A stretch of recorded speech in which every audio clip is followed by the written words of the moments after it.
here at South by Southwest with Rafik Anadol, a mixed media artist, with his installation Infinity Room. Can you tell me a little bit about it? The Infinity Room is a research project started 3 years ago during my Master of Fine Arts Studies at UCLA's Design Media Arts department.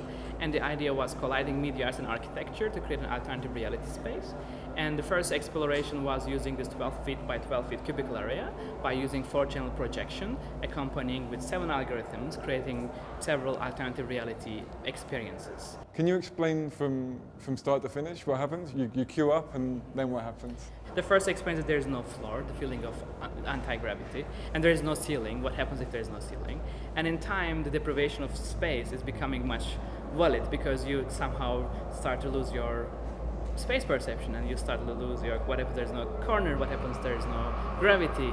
Like this sense of peripheral vision becomes much more impactful on the perception. I've just come out from it. I was feeling at once sensory deprivation, but also sensory overload at the same time. Especially when there's motion, you get a feeling like you're moving even though you're standing still.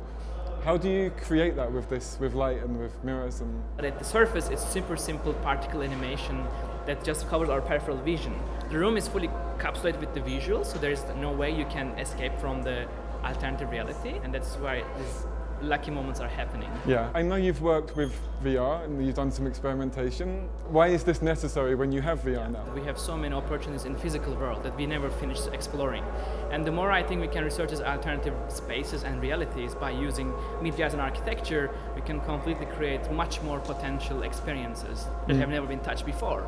And if we know this much better, and I think our leap to VR experiences will be much meaningful and much impactful. So we have to completely understand the physical realm before we can really explore the virtual. So you've been working on Infinity Room in its various incarnations for 3 years now. What's next for it? Where are you hoping to take this idea?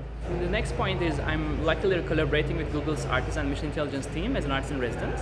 We are training 1.7 million images, a deep learning algorithm, and create a kind of a new space. And the idea is, what does it mean to be inside the archive? Well, the archive is sorted by AI. Can we see that space? Can we make this visible, this invisible, visible world?